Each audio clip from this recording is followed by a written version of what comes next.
A judge approves the body cam footage of the Paul Pelosi attack be released to the public.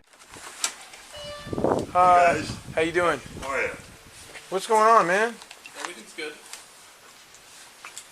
Hi. Drop the hammer. Nope. Hey. What is going on right I'm now? not getting an answer on call back. Remember when NBC News removed this story about Paul Pelosi and suspended the reporter? Luckily, I had saved it. After a knock and announce, the front door was opened by Mr. Pelosi. The 82-year-old did not immediately declare an emergency or tried to leave his home. So how is that account different than what we can see now? Why did the network remove it? Who demanded action be taken to memory hole the Pelosi attack story? Yet another attempt by network news to control the narrative. And cable providers follow suit. DirecTV now gives Newsmax the axe after dropping OAN less than a year ago. That's weird. Democratic reps on the House Energy and Commerce Committee wrote DirecTV and other providers in February of 2021, urging the company to drop Newsmax, Fox News, and OAN. So 2 down and 1 to go? Only one side must be allowed in our corporate-controlled Pravda. Oh, and only certain words. It's been a word war, redefining them, reimagining them, or eliminating some altogether. Now even the word "the" is offensive. AP Stylebook posted to avoid using "the" labels such as the poor, the mentally ill, the French, and so on, and then followed up by apologizing for the use of the French as an example. Elon Musk then aptly asks, so then why do you call yourself the Associated Press? Oh, and they certainly didn't have issue with the pandemic of the unvaccinated narrative. Here's an AP headline. U.S. employers ratchet up pressure on the unvaccinated. Vice is mocked this week for this photo. It's a featured photo for an article about drug kingpin El Chapo's son's compound after Mexican security forces arrested him. Damon Toll tells the bigger story hidden in Vice's report is that they're coming after El Chapo's son with futuristic weapons that somehow fire an entire bullet, casing and all. Hodge twins ask if the reporter put the unfired bullet in the hole and say, this is an example of why no one trusts the media anymore.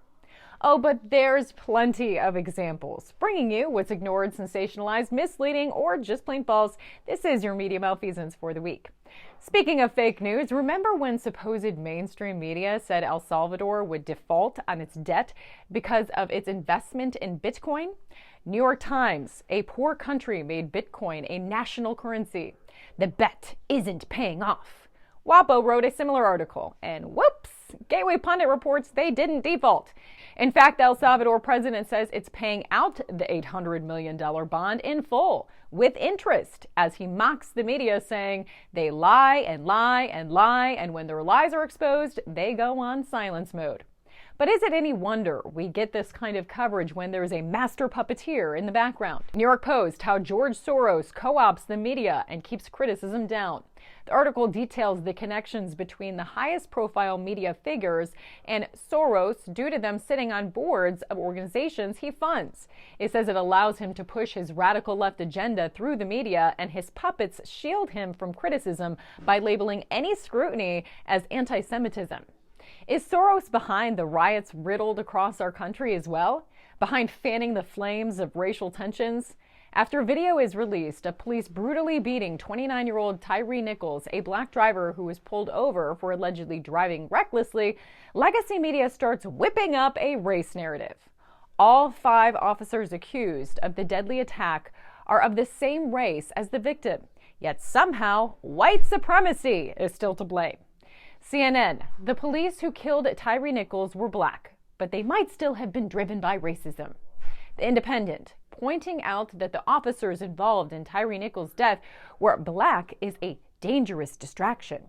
Yes, don't let that keep you from still claiming this was racially motivated in some way. Atlantic contributor Jamel Hill is also blaming white people for this black-on-black violence, saying the entire system of policing is based on white supremacist violence. We see people under the boot of oppression carry its water all the time.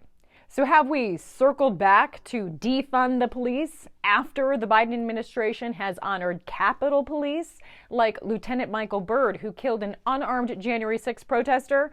or after hiding January 6 video of another victim, Roseanne Boyland, who died on the steps of the U.S. Capitol after witnesses say a police officer had just been seen beating Roseanne to a pulp with a stick.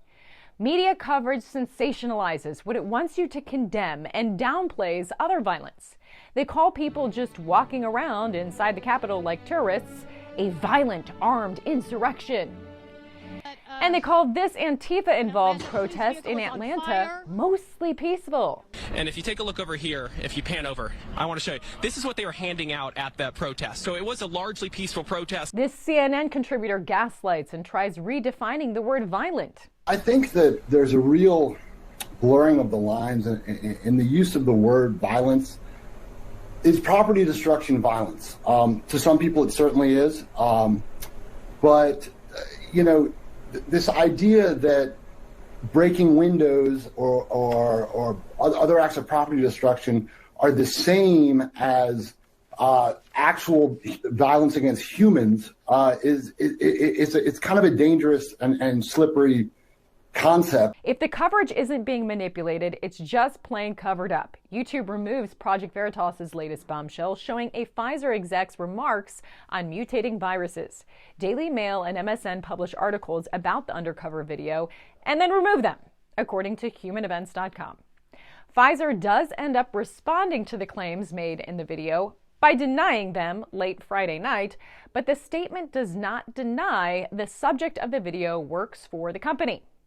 To wrap this up, another Twitter Files thread this week, authored by Matt Taibbi, covers the media's efforts to push the Russia hoax. And you really can't make this stuff up anymore. Hey kettle, meet pot. The ex-top FBI agent who investigated Trump for ties to Russia was arrested over alleged ties to Russia, according to the New York Post. Charles McGonigal was charged with money laundering and violating U.S. sanction law. The Wall Street Journal mocks the twist of events, saying, James Comey might have been right about Russia collusion after all, but instead of the Trump campaign, the alleged culprit was a member of Mr. Comey's own team at the FBI. I'm Christy Lee, and that's your Media Malfeasance for the week. Please help me push past the hammer of reduced distribution by giving this a like or comment and sharing widely. Look for Christy Lee TV on your favorite alternatives and keep connected at KLIM.news.